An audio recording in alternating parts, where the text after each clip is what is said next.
Нэгдүгээрт нь морьтой холбоотой маргааны асуудал. Саяч бас энэ хүмүүс хэлж байна. 2-3 л арга байгаа л да өнөөдөр морио яаж уралдуулах вэ гэдэг. Монгол адуугээ зарим манай гишүүд ярьж байна. Тэр Монгол адуу гэдгийг тодорхойлно гэдэг нь өөрөө маш субъектив асуудал байхгүй. Миний Монгол адуу гэж үзсэн морийг айгуул нэг нь энэ чинь ийм учраас сүүл нарийн шингэн байгаа учраас наад чи Монгол адуу тооцохгүй. Ингээ хувь хүмүүсийн хоорондоо хэрүүлж чадах. Генетик талаас нь, генийн талаас нь судлаад үзэхээр яг өнөөдөр манай тийм болцоо байхгүй. Тэгэхээр ямар нэгэн үзүүлэлт барьж аваад маргаангүйгээр зөвчөө оруучоо дахиад би одоо дахин хэлээд байгаа.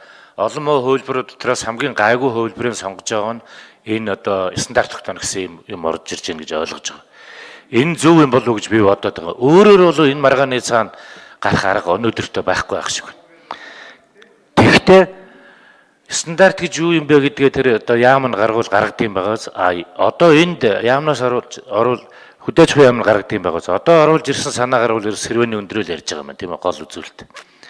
Хуулинд энэ үгээр орохгүй ч гэсэн протоколд ингэж яригдсан шүүдийн тусгай тэр хөдөөж яам нь шийдвэр гаргахтаа за энэ стандарт гэж яриад байгаа бол сэрвэний өндөр юм шүү гэдэг ойлголтоор энэ журмаа гарах ёстой гэж ингэж би бодож байна.